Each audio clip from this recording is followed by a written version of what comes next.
네, 시장에 저평가되어 있는 종목들을 찾아드리는 시간이죠. 바로 작전 리포트입니다. 오늘도 MTNW 허반석 어드바이저와 힘차게 시작해볼게요. 전문가님, 안녕하세요. 안녕하세요. 네, 오늘은 종목을 보기 전에 종목 AS를 좀 해보고 가도록 할게요. 네. 어떤 종목이죠? 상반기에 이미 지난해 수주의 매출의 1.5배 이상을 이미 수주를 받아놓은 회사. 반도체인가요? 네, 그렇습니다. 장비 회사죠. 네, 넥스트 레벨을 보여줄 넥스틴 반도체 장비 회사인데요. 박스권 말씀을 드렸었고요. 그리고 추세 하단, 추세선을 그어보아도 이 자리는 박스권 하단과 추세선 하단 모두 다 좀 어울리는 자리입니다. 그런데 차트만 보고 말씀드리는 게 아니라 수주 잔고가 지난해 매출액의 1.5배를 이미 상반기에 달성을 했고요. 넥스틴을 소개해드리고 난 바로 다음 날 SK하이닉스에서 수주 공시가 있었습니다. 그리고 오늘 또한 SK하이닉스 중국 공장 향으로 수주 공시가 또 있었습니다. 끊이지 않는 수주 공시가 있고 매출 수주액 이미 2배까지 전망이 되고 있는 상태입니다. 그러면 지금 당장에 내가 올라가는데 따라가야 하느냐? 모든 종목에 있어서는 발목과 무릎을 좀 보자라고 말씀을 좀 드렸고요. 이미 넥스틴 좀 상승이 나왔다라고 한다면 차라리 다른 종목들 꾸준하게 살펴보시면 좋겠다라는 말씀 드리고 있고요. 오리온, SPC 삼립, CJ 제일제당, 동아소시오홀딩스 여러 가지 종목들을 차트상 저위험 구간에 하나하나 찝어드리고 있으니까요. 꼭 발목과 무릎, 7월 한 달간 기억해야 할 단어로 좀 보시면 좋을 것 같고요. 오늘 한국은행의 빅스텝 단행이 있었고요. 오늘 밤에는 결국 이제 CPI 발표가 남아있는데 시장의 반응이 중요한 것 같습니다. 누구나 다 지금 CPI, 6월 달 CPI를 주목하고 있는데 사실 8월 넘어서 9월 CPI는 어떻게 될까라고 생각하는 분들은 한 분도 안 계신 것 같습니다. 파뮤, 옥수수, 대두, 천연가스, 심지어 WTI, 국제유가까지도 하락을 좀 보였기 때문에 이 다음은 어떨까에 대해서 백악관이 먼저 나서서 이미 지난 데이터다라는 이야기를 한 예고편이 있었습니다. 이처럼 조그만 시계열을 넓게 보시고 7월의 변동성을 잘 이겨내 가신다면 오히려 한 하락 사이클의 초입이 아니다. 오히려 후반부에 더 가까울 것입니다. 라는 이야기 좀 드리고 있으니까요. 그 부분 꼭 지켜서 보시고 7월의 시장은 발목과 가장 가까운 종목들만 선별해서 보시면 좋을 것 같습니다. 저 질문이 하나 있는데 넥스틴을 지금 따라가도 괜찮은가요? 따라가지 말자고 말씀을 좀 드리고 싶고요. 네. 그리고 제가 넥스틴 목표 주가를 좀 높게 말씀을 드렸습니다. 전 고점까지도 좀 바라보고 있어서 한 8만 원 정도 목표가로 말씀을 드렸습니다. 올해 실적 발표가 나올 때마다 좋은 호실적, 서프라이즈가 예상되는 만큼 좀 조정이 나왔을 때 보시고요. 이 기업을 내가 놓쳤다니 다시 보기를 꼭 한번 해보시고 그런 다음에 적정 주가를 한 번 더 생각을 하셔서 조정이 나올 때 꼭 참고해서 접근해 보시면 좋을 것 같습니다. 네, 그러면 오늘 넥스틴 말고 오늘 가져오신 종목을 좀 기대해 보도록 할게요. 제목이 대한민국 김치 수출액의 40%를 커버하고 있는 업체인가 봐요. 네, 첫 번째 힌트가 사탕수수 발효공법 감칠맛의 대명사. 감칠맛 하면 또 미원 아닌가요? 그렇죠. 네, 두 번째 청정원, 순창고추장, 종갓집 등 브랜드를 갖고 있는 업체고 마지막으로 판가를 인상하면서 곡물가가 하락할 때 마진이 개선된다. 식품주 같은데 힌트 맞습니다. 주시죠. 미원, 청정원, 종갓집, 김치. 네. 이거면 이제 다 되지 않았을까요? 이 업체들은 많이 들어봤는데 이걸 갖고 있는 회사의 이름은 잘 모르겠네요. 금은 동상이 아니라 대상입니다. 대상. 네. 정말 우리와 밀접하게 닿아 있는 기업 같은데 가져오신 이유가 궁금해요. 가장 핵심은 3번입니다. 곡물 가격, 원자재 가격이 올랐습니다. 특히 옥수수 가격, 전분당 재료가 되죠. 이 옥수수 가격이 올랐는데 그래서 판가 인상을 했습니다. 하지만 옥수수 가격이 하락을 했습니다. 그러면 판매 가격도 하락을 하지 않을 것이다 라는 이야기 CJ 제일제당 오뚜기를 통해서 말씀을 드렸고요. 대상도 마찬가지로 차트상 저위험 구간에서 반등을 막 시작했기 때문에 함께 살펴보고자 가지고 나왔고요. 판매 가격을 하락하지 않고 원가만 하락을 한다면 마진율, 수익률은 좋아질 수 있다라는 점을 감안하셔서 들으시면 좋을 것 같습니다.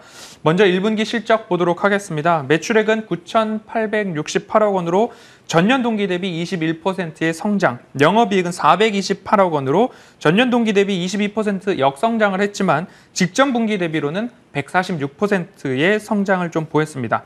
식품 매출액이 11% 올랐고요. 신선식품 19%, 편의점, 편의식품 13%의 성장에도 불구하고 영업이익이 전년 동기 대비 역성장을 했던 이유 중에 하나는 앞서서 말씀드렸듯이 원가가 너무 올라가서 부담이었다라는 점이 역성장에 대한 원인이었습니다. 곡물 가격 상승에 대한 원가 부담 영향이라고 보시면 좋을 것 같고요.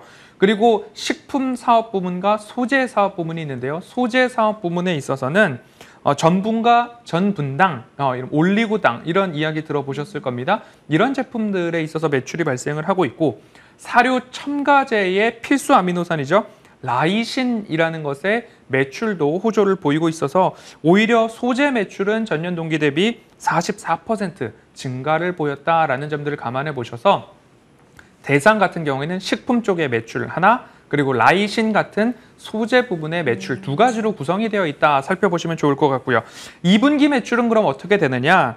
매출액은 9,872억 원으로 전년 동기 대비 19%의 성장, 영업이익은 492억 원으로 전년 동기 대비 8%의 성장 보일 것으로 전망이 되고 있습니다. 앞서서 농심, CJ제일제당, 오뚜기 다 말씀을 드렸습니다.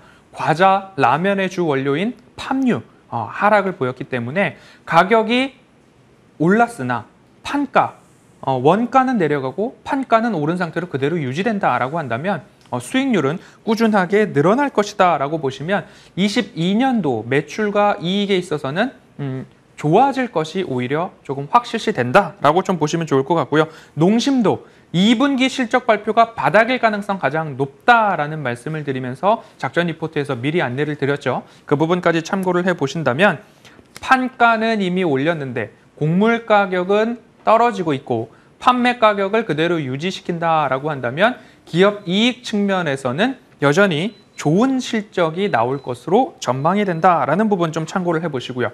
원가 부담이 지속될 수 있다라는 점들 아직도 좀 남아 있습니다. 가격 인상 말씀을 드렸고요. 옥수수 선물 가격 한번 보고 가도록 하겠습니다.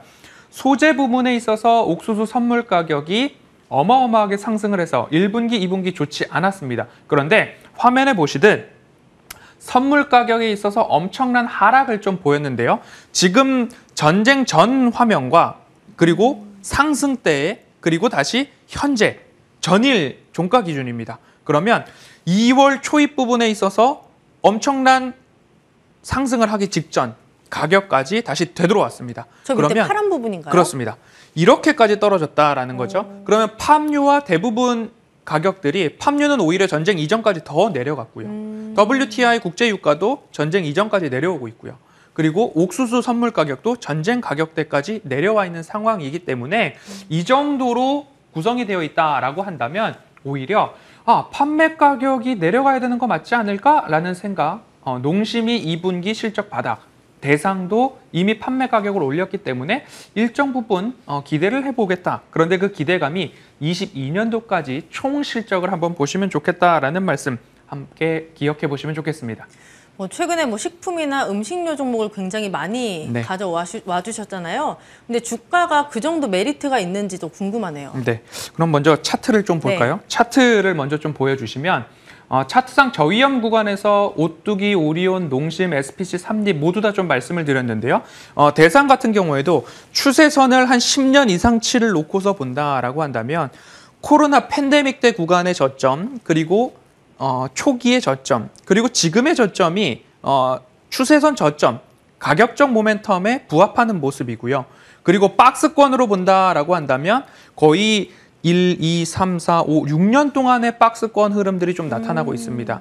그런데 이 기업이 매출액과 영업이익이 안 나오는 기업이 아니고 역성장하고 있는 기업이 아니기 때문에 이 박스권을 본다면 기아 차트와 조금 유사한 것도 있습니다. 기아차요? 그렇죠. 실적이 나오는데 박스권을 꾸준하게 유지하고 있다. 그러면 부담 없이 박스권 하단에서는 접근해 볼 필요가 있겠다라는 관점으로 접근을 해보셔도 좋을 것 같습니다. 그렇기 때문에 가격적인 메리트가 있느냐, 주에 대한 질문으로서는 이 박스권 그리고 최소한 200주선 위로는 쉽게 올라올 수 있다라는 안정적인 부분들이 있을 것 같습니다. 그래서 이 부분 참고를 하셔서 가격적 모멘텀도 있다라는 점 참고를 해주시고요. 제가 말씀드릴 때 늘 강조드리는 것이 차트상 저이형 구간, 가격적 모멘텀을 확인을 하시고 매출액과 영업이익이 증가하는가, 재무적 모멘텀을 확인을 하셔야 되고 거기에 플러스 가시적 모멘텀 좀 말씀을 드리는데요.